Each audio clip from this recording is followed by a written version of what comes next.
법정에서 나온 한마디에 재판정이 술렁였습니다. 계엄은 정당했다는 특임단장의 돌발 증언, 변호인마저 당황하게 만든 법정 공방의 전말을 지금 바로 정리해드립니다. 분이 저희 부대원이 기자를 포박하려고 했다는 내용이 있습니다. 근데 그 시간을 잘 보시면 제가 헬기에서 텔레그램 남긴 것처럼 그 시간은 00시 뭐 거의 정각이나 그 전입니다. 무슨 말씀이냐면 저희가 정문에 갔을 때 이건 테러가 아니구나 인식을 했고요. 그 전에는 이건 대테러 상황으로 인식하고 모든 부대원들이 움직였습니다. 근데 그 당시에 저희 한 개 팀이 저랑 반대 방향으로 이렇게 움직였는데 그 팀들한테 갑자기 이제 기자라고 하면서 사람이 달려들었고 이제 저희는 이제 몸에 배어 있습니다. 대테러 작전은 작전 보안이 중요하기 때문에 촬영하면 안 된다는 이야기를 했는데 그럼에도 불구하고 계속 촬영을 했고 거기에 대한 제재하는 행동인데 그걸 가지고 이제 뭐 포박하려고 한 거 아니냐. 그러니까 너희는 케이블 타이를 사람을 포박하라고 가져간 것이고 그렇기 때문에 케이블 타이로 국회의원을 포박하려고 했다. 이런 이야기를 많이 들었는데 그건 아니라는 말씀을 드리겠습니다. 예, 반대신문 하시겠습니까? 네, 저희는 그냥 한 가지만 묻고 마치겠습니다. 김수길 검사입니다. 예.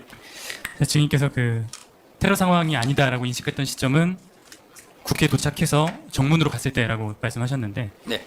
그 최초에 국회에 도착하시자마자 향한 곳은 정문이 아니라 후문이었잖아요. 네. 국회 후문 1층 이제 그쪽이 이제 민원인들이 주로 다니는 통로였는데 거기서 이제 국회 경비 관련자들이 이제 특전사 의원들이 들어오는 걸 막았을 때 그때부터 이미 이거 테러 상황은 아니구나라는 인식을 하시진 않았습니까? 아닙니다. 그거는 못했고요.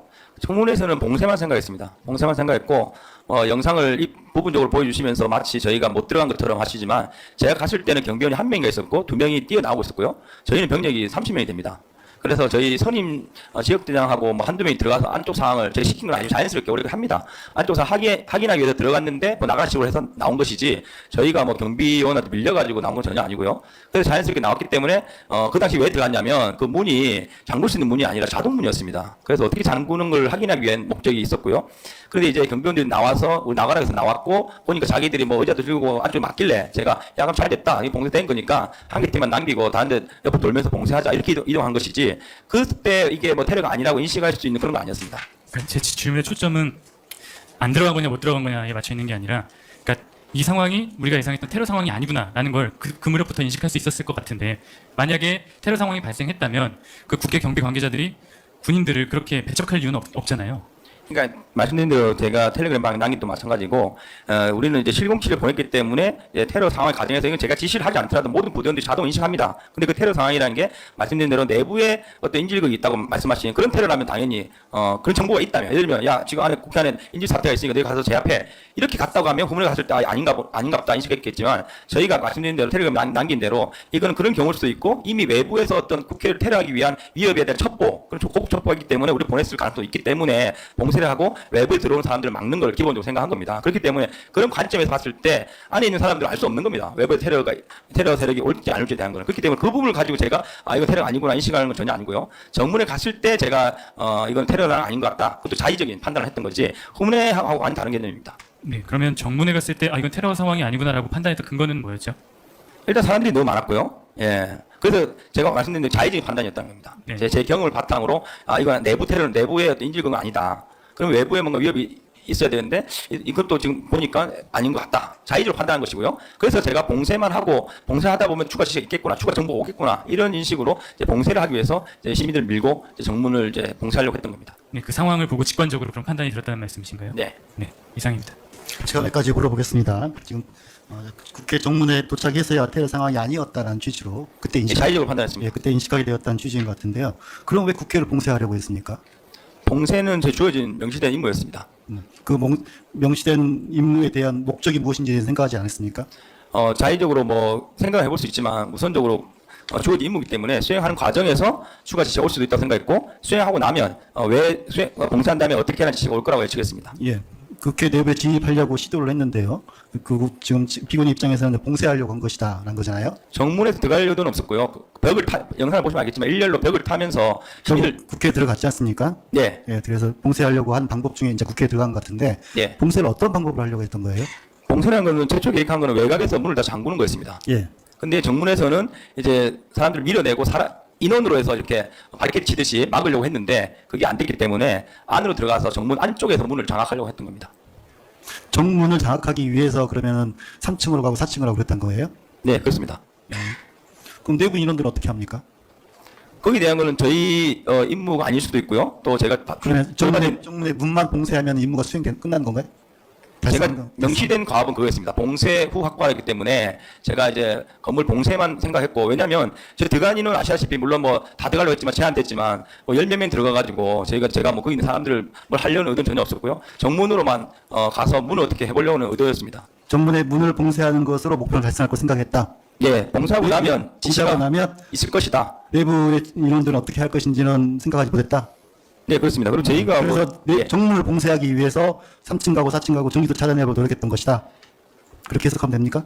말씀드린 대로 창문을 제가 자의대로 깨고 들어갔습니다. 그리고 나서 제가 2층으로 가서 소화기 맞지 않습니까? 정문 앞에서.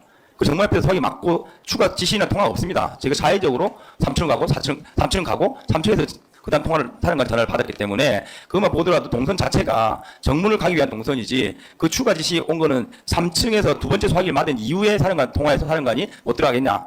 그 정도까지 얘기했지 이 안으로 들어가면 뭐 본회의장이 얘기 없었습니다. 예.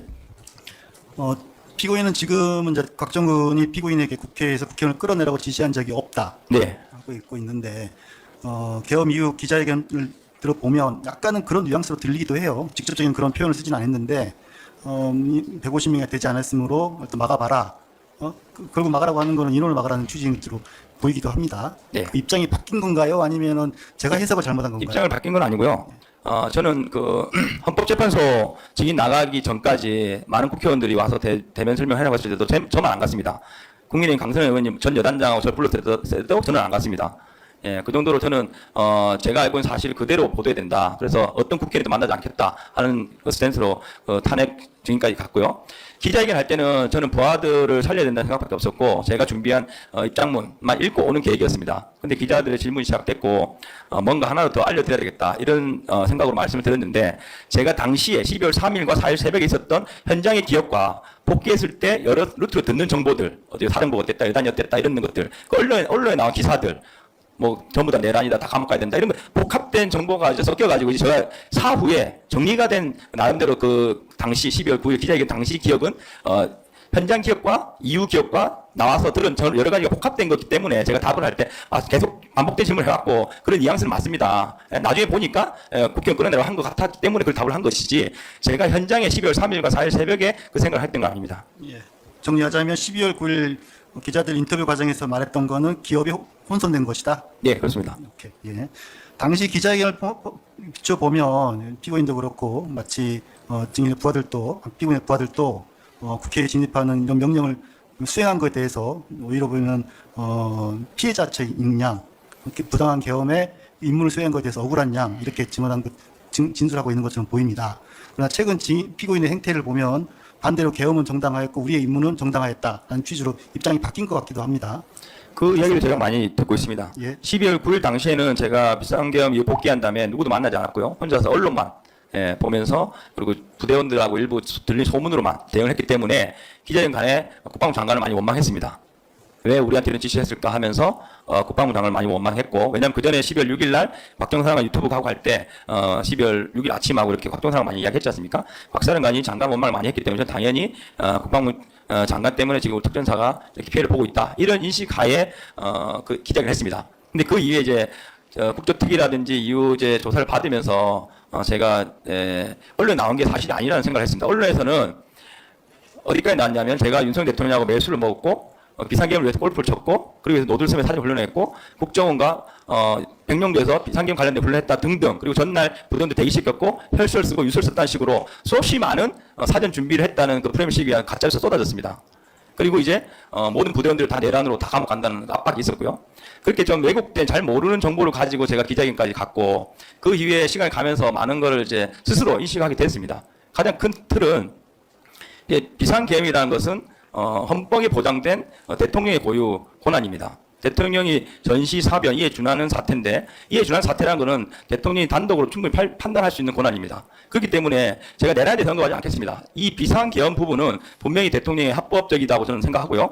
그리고 당시 국군 통수권자와 국방부 장관의 지시를 받은 군인이 만약에 그 지시를 따르지 않는다고 하면 그건 정상국가가 아니라고 생각합니다. 한 예를 들면요. 미국이 마두로를 체포할 때 델타포스도 미국 군인들이 6개월 동안 훈련했습니다. 그리고 아시다시피 미국 민주당에서 외국 외국의 대통령을 잡아들인 불법이라고 했습니다. 그 당시에 미군 군인들이 그걸 몰랐겠습니까? 다 알고 있습니다. 하지만 국가가 지시를 했기 때문에 그 군인들이 묵묵히 따르는 것이고요. 6개월 동안 비밀리에 훈련하면서도 그게 새어나가지 않는 것입니다. 이 군은 국가가 책임지는 것입니다. 군 통수권자와 장관이 지시했음에 불구하고 일어나는 모든 일들은 국가와 그 정부에서 책임지고 보호를 해야 되는 것이지, 저는 그래서 지금 재판받고 있는 모든 군인들은 죄가 없다고 생각하는 이유가 그것입니다. 내란과 별개로 비상경 선포에 대한 의견입니다. 물어보고 정리할게요. 지금 피고인의 증거 진술을 보면은 비상계엄은 대통령의 고유 권한이므로 독자적으로 판단할 수 있고, 따라서 비상계엄은 합법적이므로 그에 따른 군인들은 임무를 수행해야 된다. 그거네요. 그렇습니다. 대통령이 어떤 목적으로 비상계엄을 하든 그거는 군인들 알 바가 아니다. 알바는 그 뜻은 아니고요. 그 내용은 몰랐지 않습니까, 저희가? 그래서 그거는 그러나 내란으로 지금 상태는 어때요? 지금 현 입장에서는 지금은 우리 이 사건 발생했던 계엄은 정당하다고 판단하는 겁니까? 저는 비상계엄은 정당하다고 판단하고 있습니다. 그래요? 예, 알겠습니다. 이 정도 마치겠습니다. 예. 자리 소장님 돌아가세요. 잠깐 그 한마디만 더 물어보겠습니다. 예. 방금 그 피고인이 마지막에 한 말이 되게 위험하다는 거 알고 있죠? 어떤 말씀? 재판에서 불리할 수 있다는 거 알고 있죠? 비상계엄 정당하다는 말씀입니까? 예. 네, 제 생각을 솔직히 안 그런데 했습니다. 그 생각이 2024년 12월 3일 이후에 생긴 것이지 그 당시에는 전혀 그런 생각이 없었고 그냥 단순히 군인으로서의 역할만 수행했던 것이 맞죠? 앞서 말씀드린 당시에는 전혀 상황인식이 없었습니다. 이거는 시간이 지나면서 제가 생각을 정리한 것입니다. 그리고 시간이 지나면서 생각이 정리한 거는 정리해서 지금 말할 수 있는 거는 행위시법주의, 즉 그 상황이 어떤 범죄가 일어났다고 하면은 그 범죄를 행했을 때 고의라든가 아니면 위법성의 인식, 그리고 그 당시 사실관계를 바탕으로만 판단해야 되지 그 이후에 사후적인 생각의 변형이라든가 이런 것들로 인해서 재판이 영향을 받지 않는다는 믿음하에 얘기한 것이죠. 저는 그냥 제 솔직한 이야기를 하는 겁니다. 변호사님 말씀 예, 예, 일리 있다고 알겠습니다. 생각합니다. 예, 예, 마치겠습니다. 예, 자리 돌아가셔도 되겠습니다.